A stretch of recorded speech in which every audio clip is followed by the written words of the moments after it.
Hey, welcome to another episode of Lessons on Learning. These are quick fire videos, usually around 15 minutes or less, just to help us understand how people learn and use that information to create the most engaging and effective training sessions for our learners.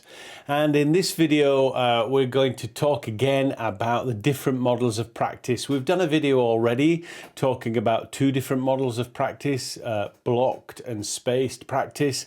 In this video, we're going to share two more models of practice, one very well known, one slightly less well known, but we're going to explore how it's important to choose the right model depending on the work that you're doing, the learner that you have, and of course the result that you're wanting to get, and how choosing the wrong model can be really detrimental to the progress of your learners. One of these models you probably use all the time, and one is probably a little bit less familiar with you. So anyway, enough of this, let's get started. So the first model of practice is the one that probably everybody uses all the time. It's the one that we're used to being taught what to do. And it's what we call massed practice. And that just simply means putting all of the tasks and focusing on one task and just doing that one task until it's finished. So in other words, sort of like amassing all of the practice into one task, into one job. So imagine that you've got a task that you're training somebody to do, a particular skill or a particular concept, and you're wanting them to get good at it. And so you put all the practicing together in a number of days or a number of weeks or a number of hours, and that's all that your learner is going to work on for that period of time. So for the next 2 weeks, we're just going to practice this one task, and that's all that we're going to do. And that's what we call massed practice. Now, this is the most commonly used form of practice simply because it is really effective. It's really effective at getting people to practice and master skills. And they say that repetition is the mother of all mastery.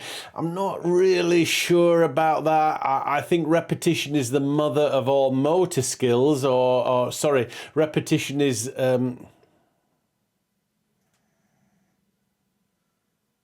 So this is the most common form of practice, the one that most of us have experienced, and it can be really effective in certain situations. It's really good at helping people get to grips with one particular task or skill. It's a lot of repetition in a short space of time, focusing on one subject. And you know, there is this saying that repetition is the mother of all mastery. I'm not entirely sure I agree with that. I think repetition is the master of memory. Repetition is the master of fucking hell.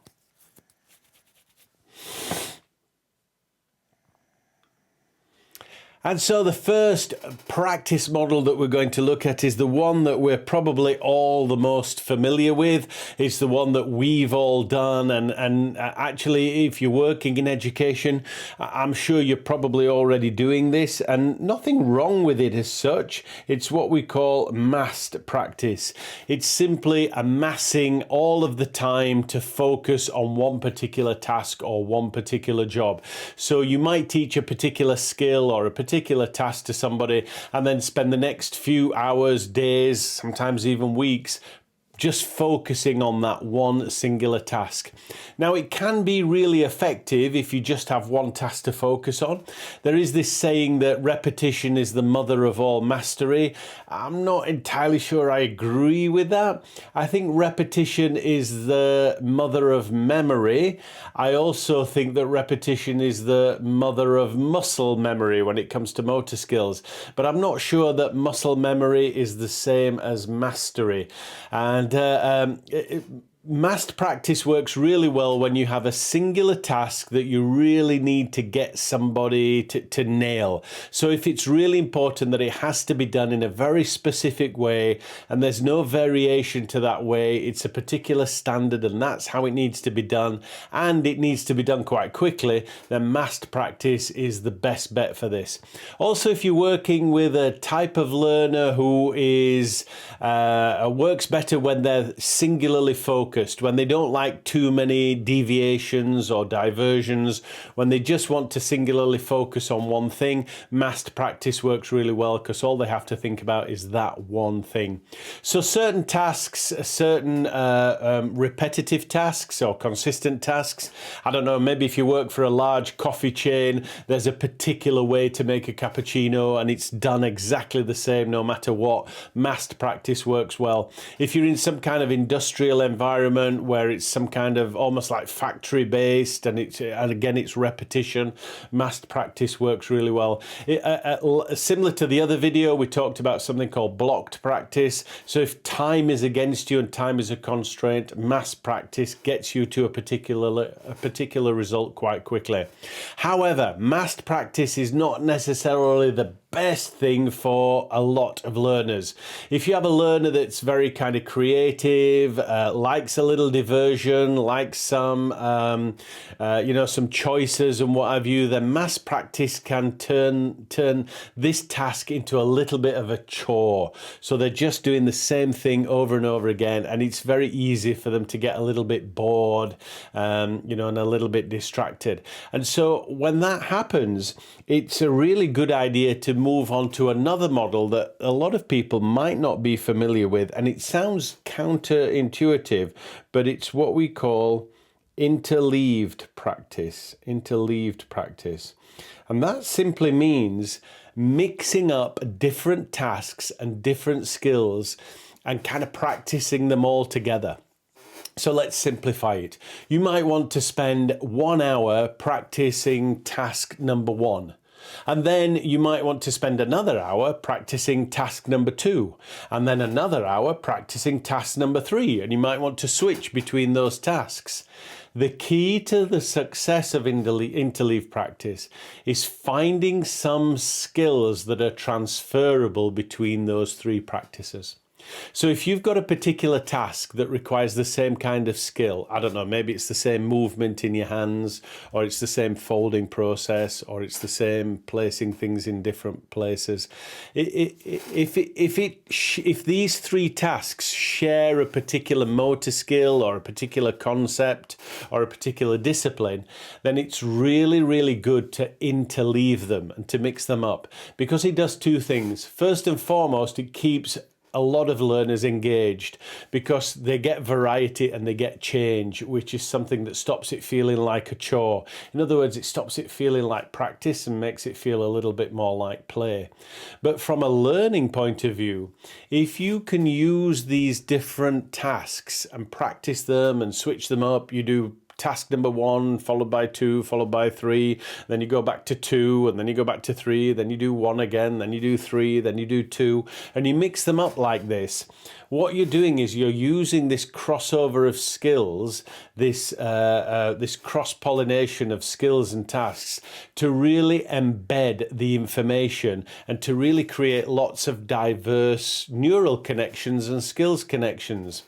In other words, this type of interleaved practice is really good if the task is variable. If it's a slightly creative task, if it's a task that involves a little bit of variation from one thing to another, perhaps if it's a task that takes place on individual people or individual customers and you have to vary it slightly. In other words, if it's not standard, if it's not routine, if there's room for interpretation, interleaved practice is really, really effective because it allows for improvisation, it allows for a certain amount of intuition, and it allows for problem-solving skills. So people can take something that they learned in task number 1 and perhaps apply that to task number 3 to get a particular result or to solve a particular problem.